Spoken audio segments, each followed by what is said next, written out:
Good evening and welcome to the Denver City Council Debates, a joint production of Colorado Public Television and AARP. I'm your host, Dominic Dezzutti. Tonight we kick off our series of debates looking at the 6 open seats up for grabs for the Denver City Council.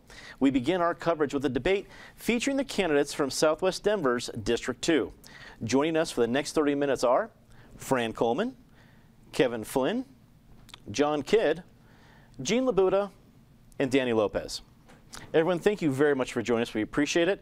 We have limited time, so let's get right to it. I'd like to ask each of you this first question. Ask for about a 1-minute answer. An affordable public transportation system is vital to a livable city and to the many Denver residents who depend on it. What policies would you pursue in the City Council to promote a more affordable and accessible transportation system for all city residents? Fran, let's start with you. Well, the first thing is looking at the resources that we have today. RTD is expanding. I don't believe that the fare rates as the train goes along increasing is the right answer. We need to come up with something that's fair all the way around. Maybe do it age appropriate, especially for our seniors and even our youth who are attending classes downtown. So we need to work with the resources we have.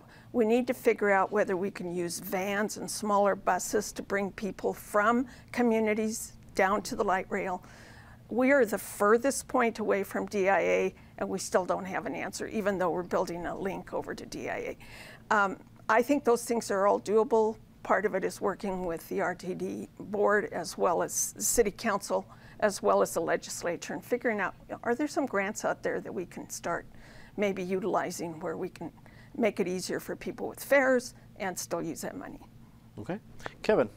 Well, I'd like to see, excuse me, it's that last mile connection getting filled in, because RTD cannot fill the gap on into the neighborhoods. Sometimes it's hard to get out from the neighborhoods into the bus stops. There's some very good bus routes in Southwest Denver, but not enough of them. So I would like to see us utilize some areas that might not be used during the workday, like church parking lots. Maybe RTD could enter into a lease arrangement, as they do up in Adams County, for example, with churches to utilize their parking lots so people could actually do a small parking ride. We have no parking rides in Southwest Denver.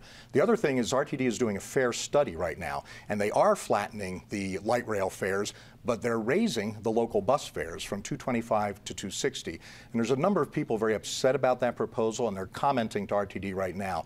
And I wouldn't be surprised to see RTD, and just for full disclosure, I work at RTD, but I wouldn't be surprised to see RTD modify that proposal and provide some low-income passes and programs like that that would be very helpful for people in Southwest Denver. Mm-hmm. John.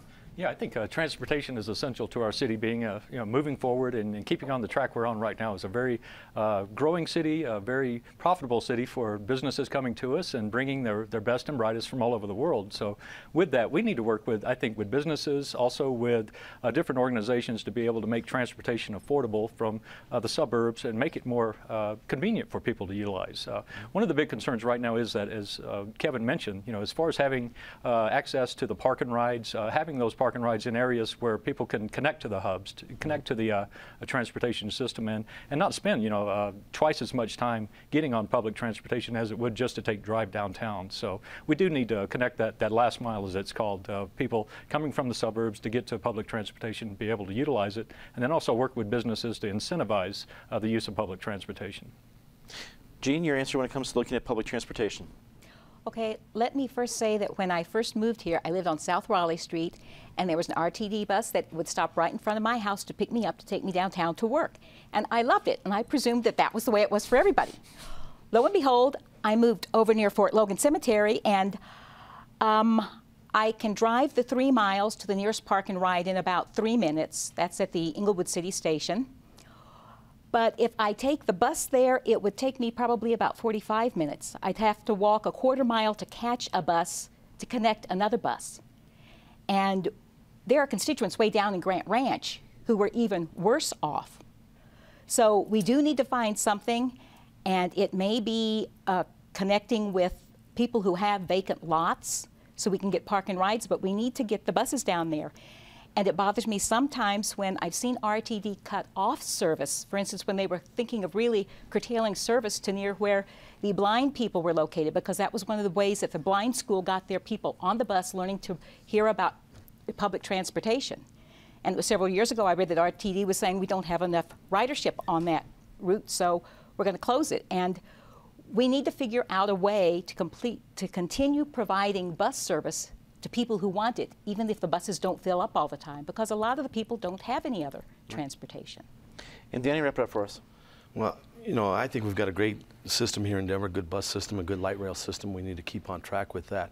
However, these last rates that are being implemented are making it not affordable anymore. We need to look at, as a city council person, I would like to meet with the RTD board and see if we can find some type of reduction to get the amount of people using the transportation up. But I think it's not affordable anymore, especially for the low-income families. For our second question, Danny, we're going to start with you. Denver is currently experiencing a shortage of affordable housing. If elected, what would you do to protect and increase the supply of affordable housing, specifically in light of the prospect of increased gentrification of some neighborhoods and along newly opened light rail lines? Danny, we'll start with you. Well, you know, affordable housing here in Denver doesn't exist anymore. It's very hard for people to find properties to rent and houses to buy. I feel that if the market should dictate itself to a certain point. I do realize that our low-income families may need some help. There are plenty of programs out there at the state level and at the federal level to assist home buyers in that way. I do believe that it starts with giving your employees a good raise so that they can afford to pay a mortgage payment. So here in the city and county of Denver, a lot of employees haven't, not just city employees, but employees all throughout the city and county of Denver haven't gotten a decent raise. Our city council just voted themselves a recent raise, and I'd like to see the citizens of Denver get themselves a recent raise so they can get a decent raise so that they can afford new housing. Jean. Thank you. When I was walking in the northern part of the district, which is near Florida Boulevard, I came across someone I knew from years past, and it surprised me. There was a young woman there that I used to go to church with, and she was a newlywed, and they had just bought this house. And that's when it hit me that there is affordable housing for people who have a job and who want to start out like in a starter house in the northern part of the district. So in that sense, there is some affordable housing there. That part hasn't been gentrified yet. Gentrification, of course, always ruins so much affordable housing. I think that we need to look at our ordinances and maybe consider allowing in some residences another person to come in if there's just a single person who wants to come and live there. We have a lot of people who are older maybe, who are still in a house that's large enough to accommodate another person and it's basically vacant. That could provide much needed income for the individual who's renting the house, and it could provide at least temporary housing for someone who has moved here or has recently graduated and is looking for a job. John? Sure. One of the biggest challenges we have right now is the fact that Denver's popular. It's coming across throughout the United States. It's drawing kids from all over the nation right now. They're coming here with pockets full of cash, willing to pay whatever it costs to live in downtown Denver. That's driving the rental prices higher. It's reducing the supply that's on the market right now of affordable housing. With that, you know, we really need to look at how we can streamline the building process and be able to get builders back to building with the issues we're having with construction defects. Get these builders back building affordable housing. And with that, you know, we need to focus on making that process less costly for the builders, and then also understanding that, you know, we do have it's an economics question right here as far as too many dollars with too many people chasing too few supply right now of housing, affordable housing. So we do definitely need to look at ways of getting the builders back to building and being able to increase the amount of affordable housing on the market. Kevin. Thank you. It's basic supply and demand, as others have said. You can't fool the market. The market will dictate what you can do. And right now it's saying there's not enough supply, so as others have said, we need to build more housing in total. And I think there are opportunities to do that in our district as well as citywide. The city has set up a pretty good plan as early as 2000 with a comprehensive plan that said, with the Fast Tracks Rapid Transit program by RTD with expansion of rail. But I would add not only that, but also on high-capacity bus corridors, such as Federal Boulevard down in our district. There are opportunities to build affordable housing when redevelopment does occur. And I think we can spur redevelopment with some programs like business improvement districts and things like that, and incorporate affordable housing into the mix. On the other hand, on the buyer's side, I've talked about establishing a program funded through foundations and private donations to provide 20% down payment assistance, a loan that would be repaid when the property is then sold through the gain in equity over time. That would put power in the hands of the buyer, which is really where it needs to be. Fran. Let's really talk about what the real problem is. It's right now, the average rent for an apartment is about $1,775, $1,775 per month. A person needs to earn $35 an hour, 8-hour day, 40-hour week, in order to afford it.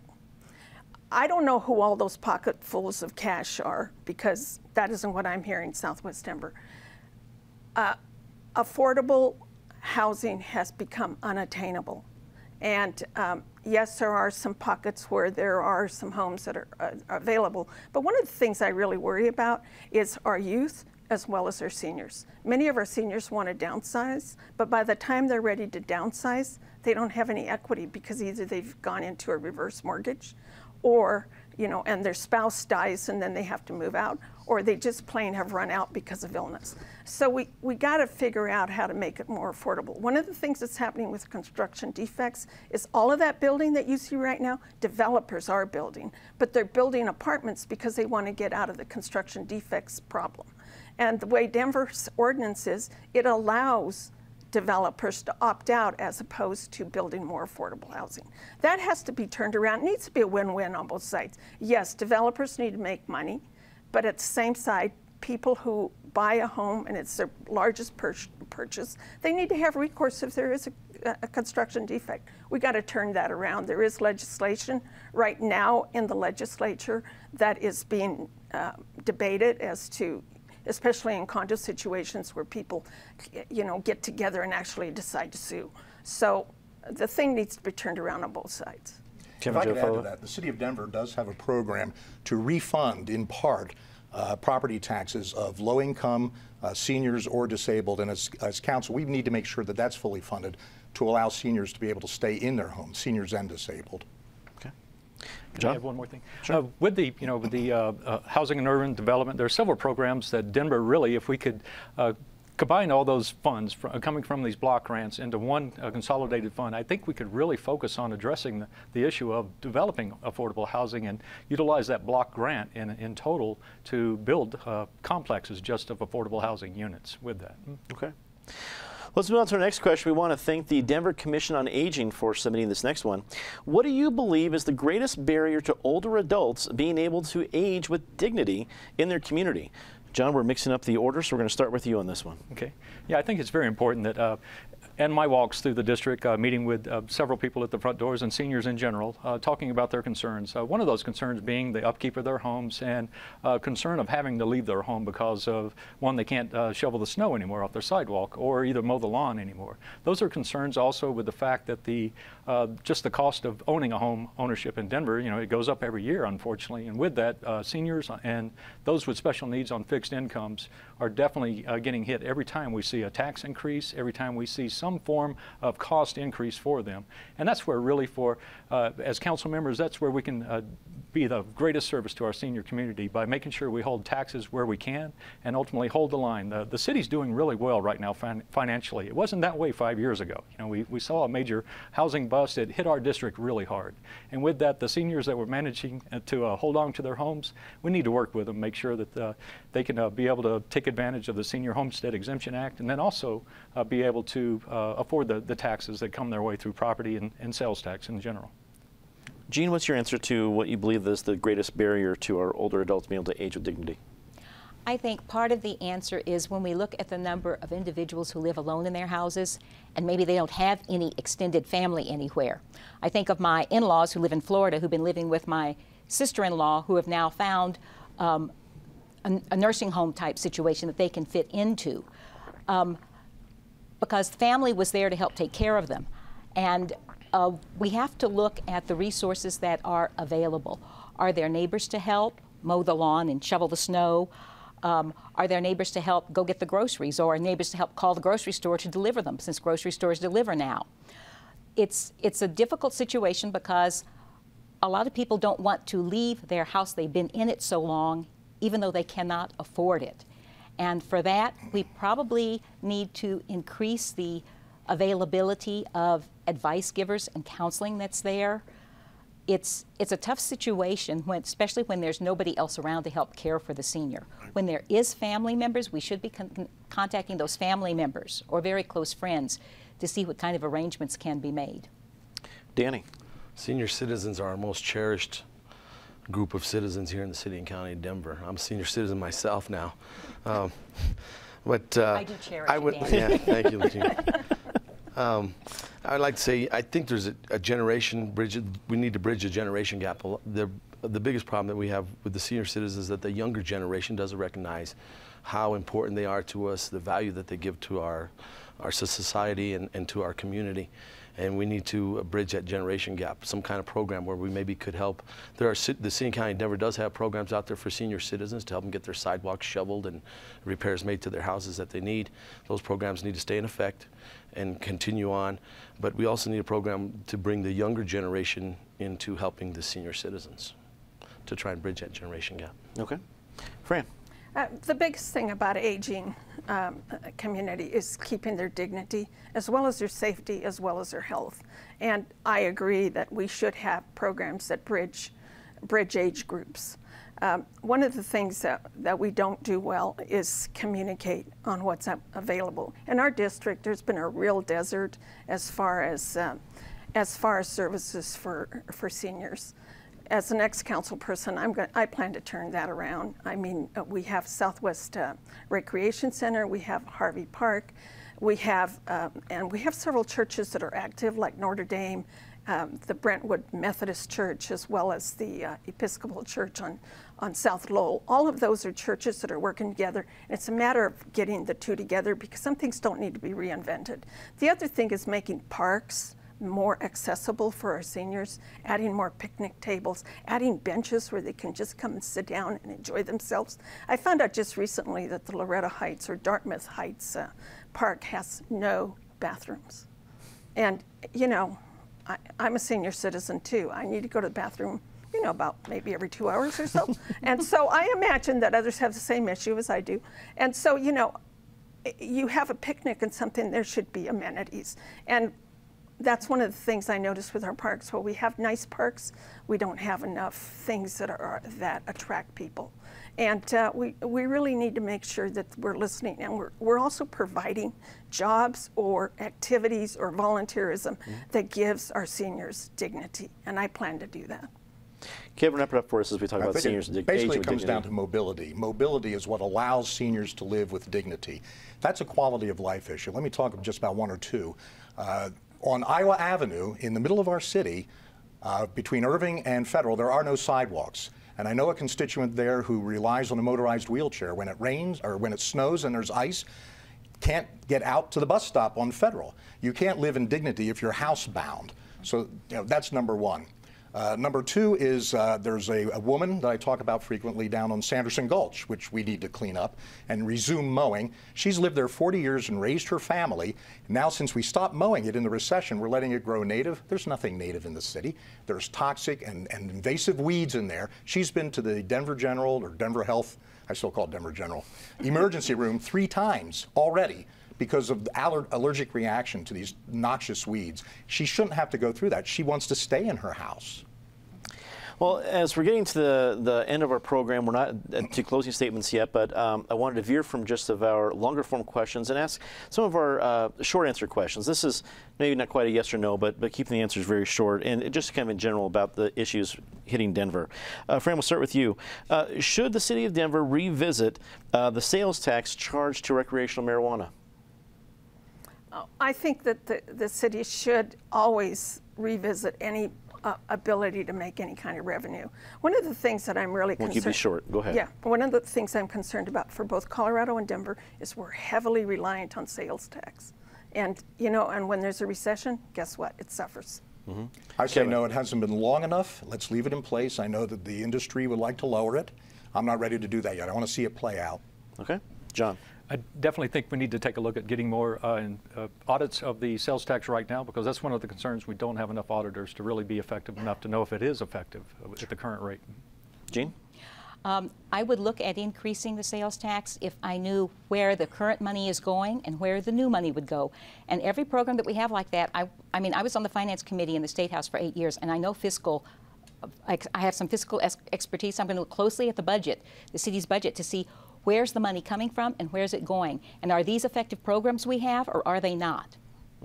Danny? No, I don't think we need to raise the taxes right now on medical marijuana. I think we need to let the market dictate itself. The regulations that are in place right now, we need to let them stay in place for a while and let's see how things work out. Okay. Another hot issue we've seen in the headlines is the proposed I-70 changes that CDOT is getting public input on. Currently, the plan would be to bury the highway below grade and establish a park near the Elyria and Swansea neighborhoods. Just quickly, do you support the current plan that's being proposed by CDOT? Danny, we'll start with you. You know, when I ran for mayor of Denver 4 years ago, that was a very hot topic over there in the Globeville area, and what CDOT was going to do with I-70 over there.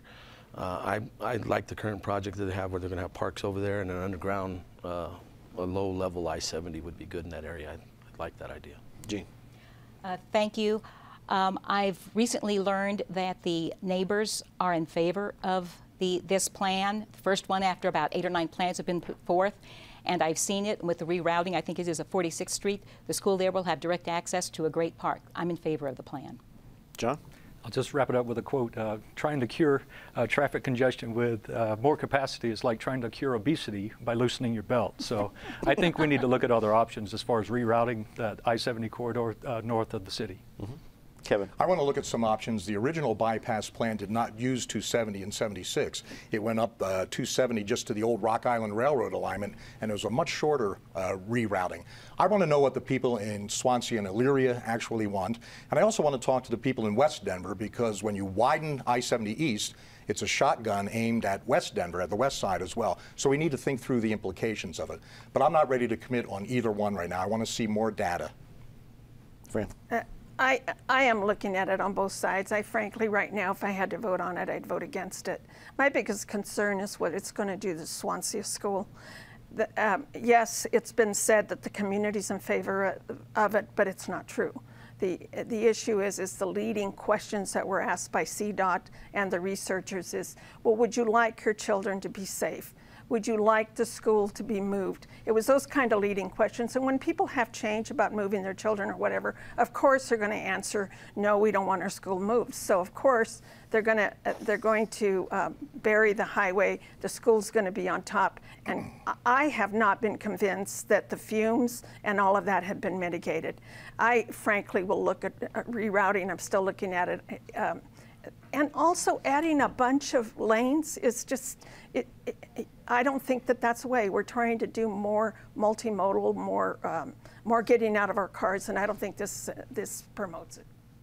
Well, we definitely come to the part of our show where we do our closing statements. We're offering each candidate a 30-second closing statement. We picked numbers out of a hat before we started today's taping. So let's start with procedure number 1, which was John. Okay, thank you.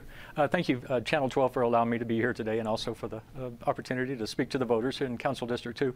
I'm John Kidd from District 2, and as the only candidate that's earned the endorsement of Councilwoman Jeannie Fotts, I feel like I could be your strong voice and stand up for you on the Denver City Council. I'd appreciate your vote on May 5th for me, John Kidd, and please visit my website at johnkidd.org to learn more about me and also ask for your vote on May 5th. Thank you. Thank you, John. Fran, you drew number 2. Thank you. I'm Fran Coleman, and I'm running for City Council District 2 because I really care about the district. Fundamentally, the problem continues to be the economy. We need better paying jobs. We need jobs that stay in our community.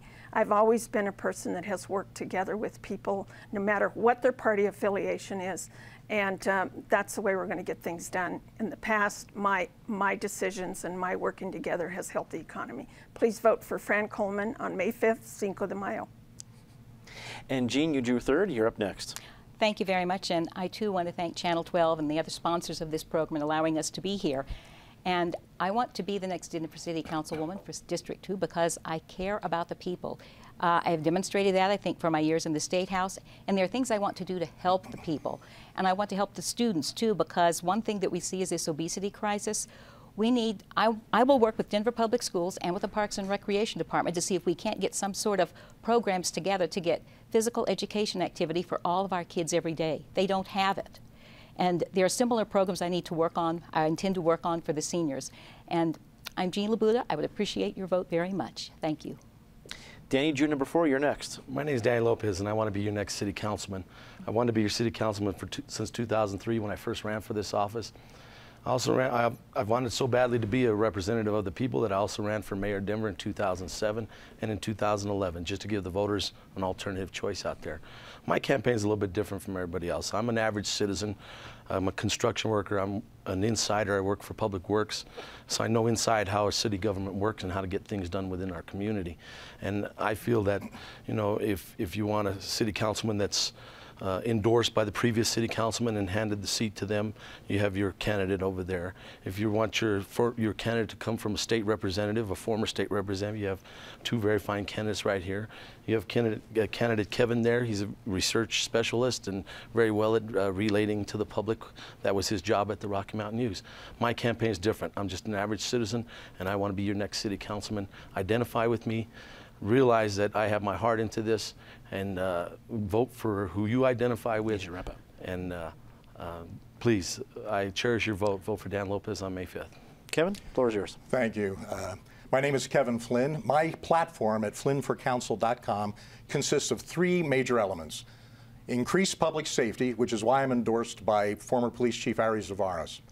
Better economic growth, which is why I'm endorsed by developers such as Dana Crawford, who are very context sensitive. And improved quality of life, which is why I'm endorsed by, among others, Doris Hackworth, the widow of our former Councilman Ted Hackworth. I ran into a woman whose car had been broken into in Marley, and she went to the police department and filled out a report, and she said, "What can I do to prevent this kind of thing from happening to me again?" And she said, the officer told her, "You better move to a better zip code."